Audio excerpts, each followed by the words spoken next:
Zorba is a modern Dionysus.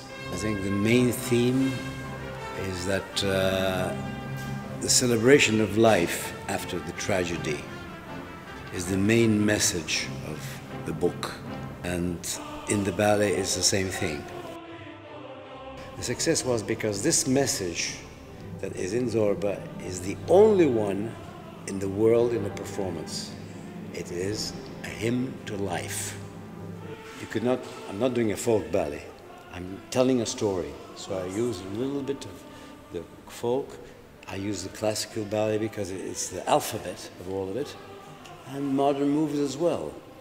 In many years, you know, things evolve. I'm the first one to cut things that are not good and throw away what I did in the past and say, well, it could do better than that. So I try my best, and now it's more concise and more interesting than before. Because today we have a very strong lead of dynamics. Everything is very fast today. I think I'm passing through my time. I'm following my instinct and my mind and my soul, and I don't think too much. That's it.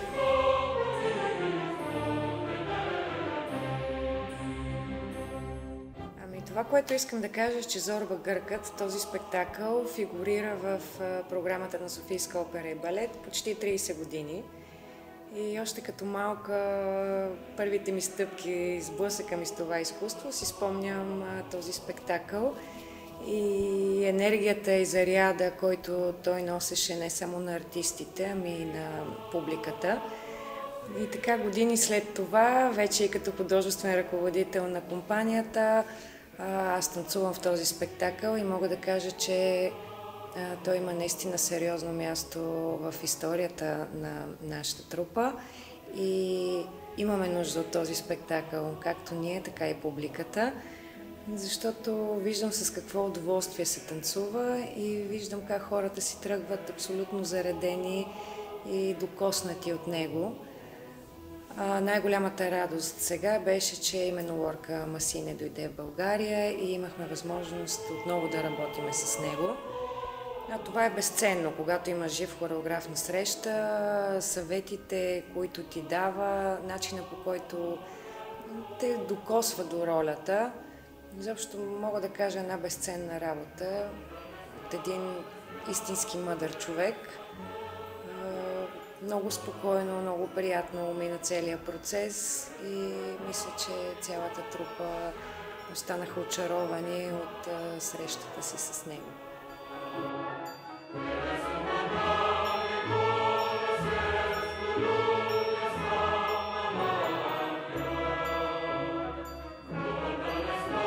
Ролите в спектакъла са много интересни, защото има много разкази и носят много драматизъм и емоция. Моята роля е ролята на Марина. Мога да кажа, че е една от сложните роли, които съм танцувала, защото за да е вярна, много работа седеше за целият този процес, за да може да докосне, за да може да развълнува ролята на една силна жена. Така че в този също така състав, който танцувахме, беше огромно удоволствие да съм сред моите колеги, сред нови попълнения и мисля, че те също внесоха така допълнително настроение в цялата компания и вълнение.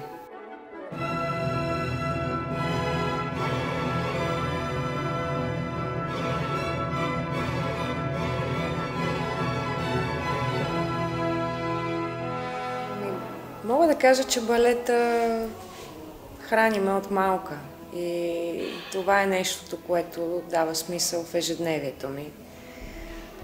Любопитството, това да се учиш ежедневно, това да се бориш в борбата с себе си, да се доказваш, да преживяваш различни разочарования, различни успехи, но той ме е научил на всичко ме е научил, на търпение ме е научил, защото аз бях много нетърпелива, исках всичко да става бързо, на работа ме е научил, на упорство, изобщо изградил е един силен характер и една силна жена. Събуждам се с тази мисъл, заспивам с тази мисъл. Това е моя начин на живот. И не само моя. Смятам, че хората, които са се докоснали до това изкуство, живеят чрез него, дишат чрез него. И мога да кажа, че моята работа, защото аз не го приемам като работа, но това е моят начин на живот и съм щастлива, че съм открила себе си с това изкуство.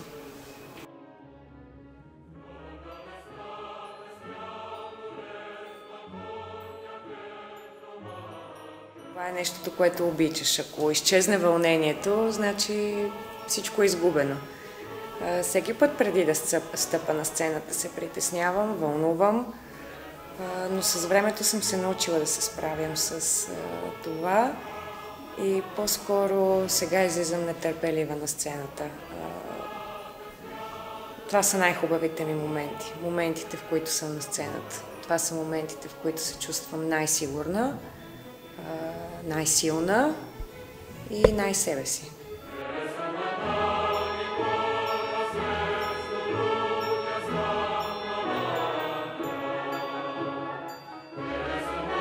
Мога да кажа, че трупата на Софийска опера е наистина една страхотна компания с невероятни хора, с разкошен репертуар и с много талант. Млада, амбициозна и мотивирана, сплотена и това е моето семейство.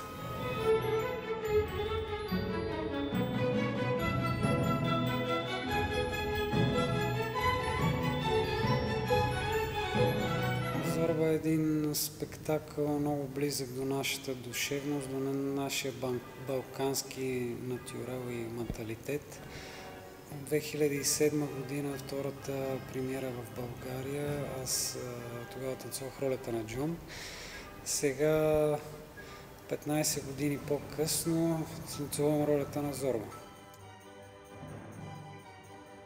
Работният процес беше също така и много напрегнат, тъй като единствената роля, която всъщност не съм танцувал е на Мадам Ортанс, така се шегувахме с Лорка. Но аз играх всяка една роля в този спектакъл с огромно удоволствие и смятам, че всеки един път съм се опитвал да се насладя максимално на сцената. Радвам се, че последните спектакли минаха на пълни салони, че публиката отново остана възхитена, че публиката след толкова много години продължава и иска да гледа Зорба Гърка.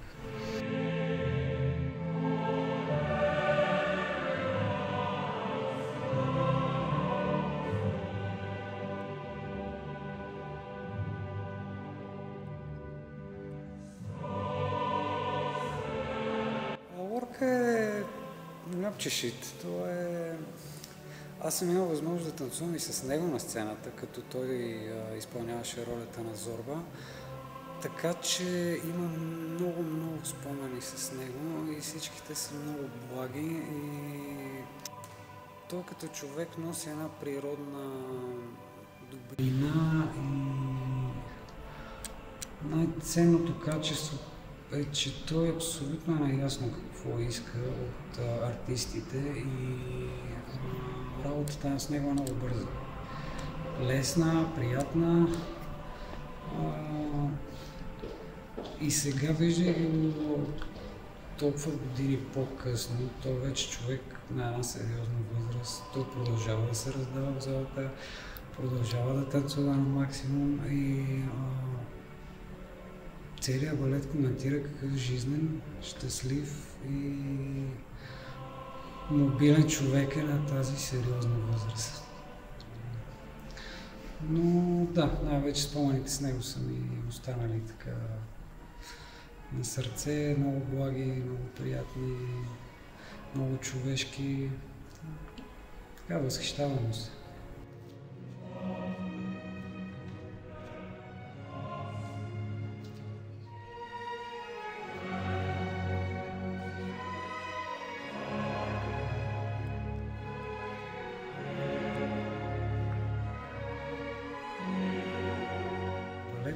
За мен с годините се превърна в един верен приятел.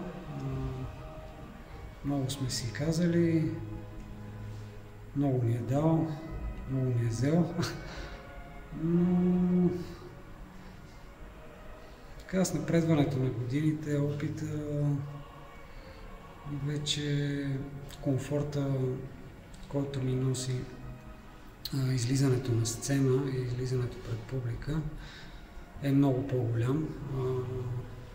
И така, за момента връзката ни е позитивна.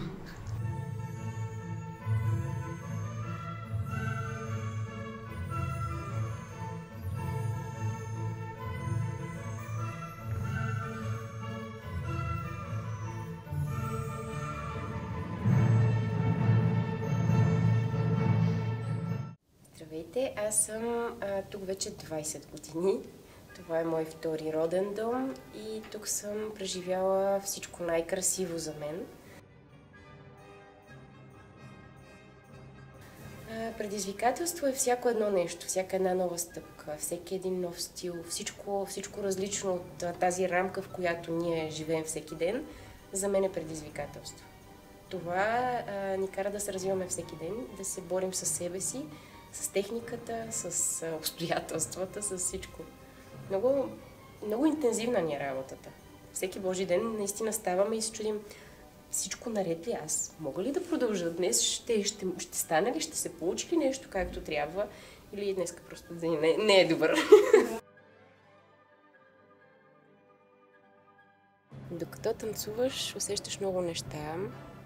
Особено много се усеща емоцията на публиката, която естествено е предизвикана от нашата емоция. И тогава се получава една невероятна симбиоза, която пожелавам на всеки един артист да изпитва, защото това е нашия наркотик, честно казано, ако мога така да се изразя. Щастие. С една дума – щастие. Всичко се случи тук. Общо взето, това наистина е за мен едно от най-ценните места. Освен работата, екипа, ролите, всичко това е вълшебство, което не всеки човек може да постигне, не всеки може да се докосне до това. Просто имаме един огромен късмет.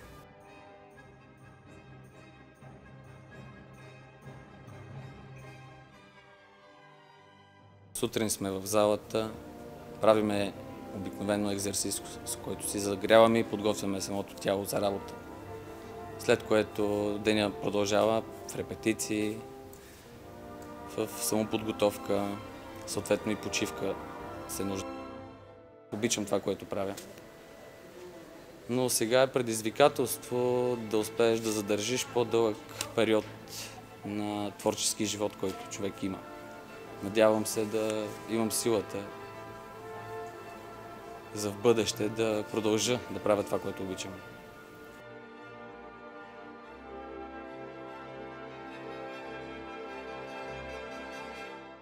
Балет е едно съвършенство, към което всички се стремиме. То е един стимул всеки Божи ден ти да преодоляваш себе си, да надхвърляш своите възможности и да освободиш душата си да танцува. За мен е нещо съвършено и това е възможността да, освен да танцува тялото ми, да танцува и душата ми. Защото по този начин, чрез балета, мога да изразя най-добре най-съкровенните си чувства и емоции, които по друг начин в живота потискаш, може би. И това е нещото и средството, чрез което мога да изразя себе си.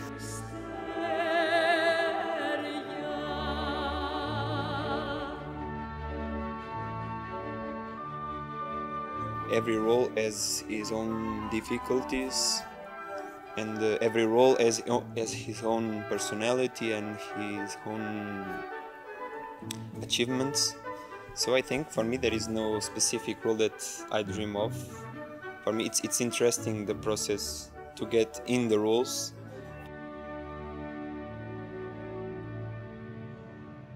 Естествено, лишаваме се от неща, които хората в ежедневието не се лишават, но пък за сметка на това получаваме неща, които те няма как да получат, като емоции, като настроения.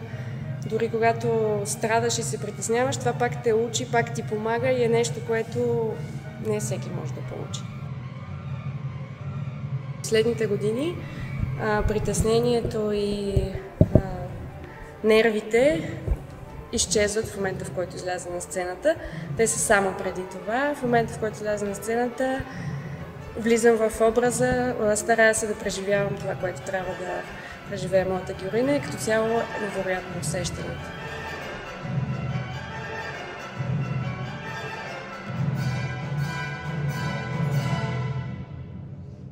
Това е моят трети сезон в Софийска опера и балет.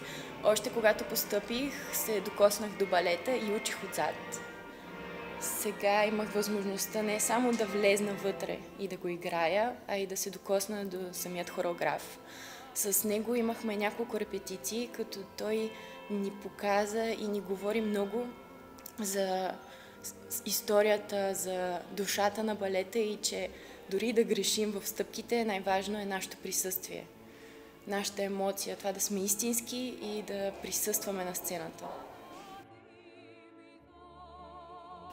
Балетът като част от моя живот ми носи само удовлетворение и радост. Той е не само физическа работа, той е душевна работа. Чрез него ние присъстваме в самия свят и раздаваме любовта и магията, която самите ние приемаме от него. То е изкуство, което живее в нас и чрез него достига до останалите.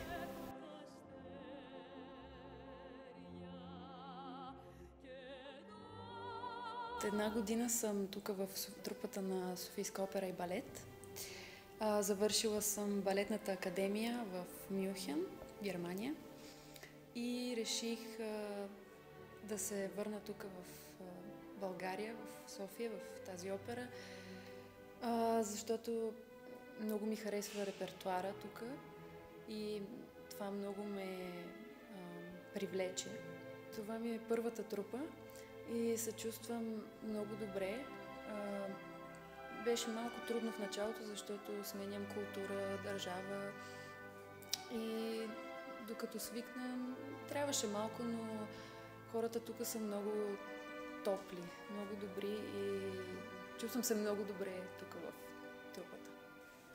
Музиката на Зорба много ме вдъхнови. Репетициите минаха много хубаво, с много енергия и балета за мен е живота, свобода. Особено като изляза на сцената, забравям за истинския живот и все едно влизам в някакъв друг свят, в нещо магическо. Балета ме прави много щастлива. Аз толкова малко танцувам, че не съм сигурна как точно се случиха нещата. С годините става много по-лесно и по-приятно, защото се чувстваш удобно и в свои води. Когато е нещо за първи път е малко по-притеснено. Има го лекия страх, който трябва да се преодолява. Но като цяло усещането е много, особено на финала с аплодисментите, нали? Това е най-хубавата част.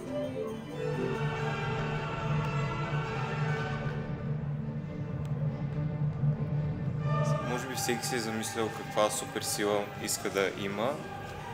Моята е летене и балета ми го предоставя.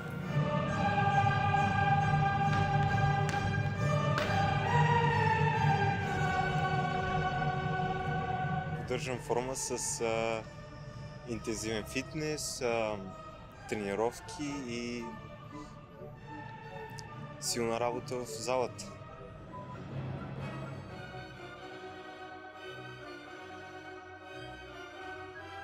Да, винаги има забавления, случвало се някое друго падане или винаги има неочаквани ситуации. Дали ще са чисто емоционално или физически нещо ще се обърка. Забавляваме се определено с колегите или се засича някой поглед в в драматичен момент и става забавно.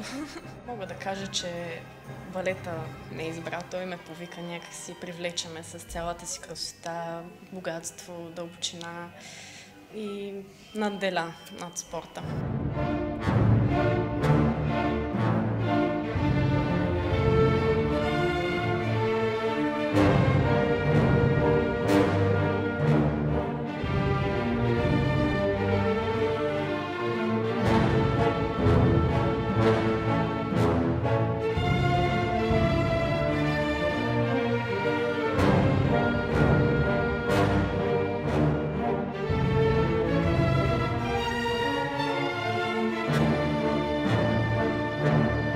Без никакви думи, само с жестове, с поглед, с смяна, но не преиграване в лицето, с смяна на израза, зрителят трябва да почувства какво се случва и ако трябва да се разплаче, да се разплаче, ако трябва да е смешно, да е смешно.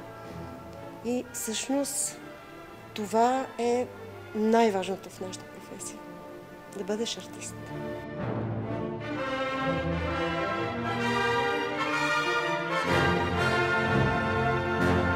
Балетната техника все повече напредва в световен мащаб. Така че се опитваме да скочим по-високо, да се завъртим повече, но се опитваме и през това време да не се загуби най-ценното в балета, а това е душата. Тоест, ние не сме само крака, ръце, техника, ние сме най-вече артисти.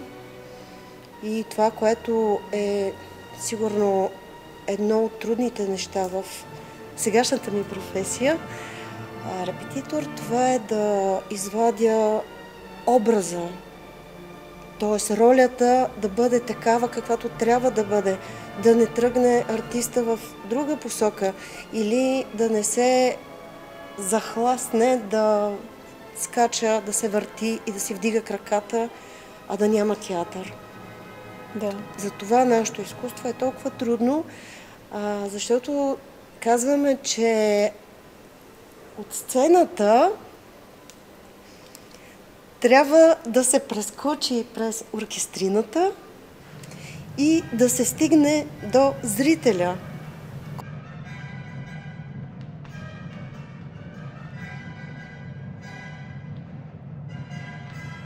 Балетът е такова изкуство, че трябва да се посветиш изцяло на него.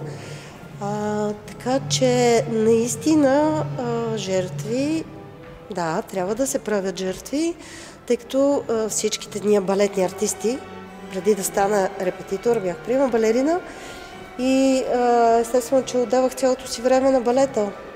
И всичко, което съм правила, беше посветено на балета. И естествено, че и сега продължава да бъде посветено на балета, но не по същия начин. Така че, който иска да танцува балет, трябва да се подготви за жертви.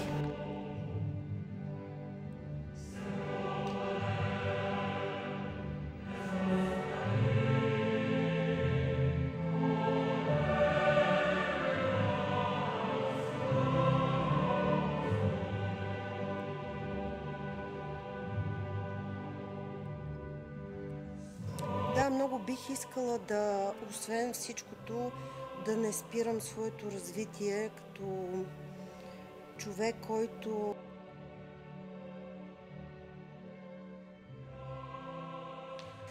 слава Богу, вече имаме страшно много информация, всичките ние гледаме непрекъснато, гледаме и други трупи, гледам и други постановки и ми се иска да има едно надграждане и в мен, и в хората срещу мен.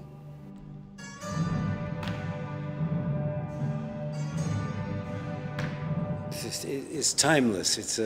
This work is timeless. It doesn't belong to the past. You cannot really situate in the 50s or 3,000 years ago or tomorrow. You don't know. It's timeless. It's music. Like music is everything. Dance is everything. It is not only academic.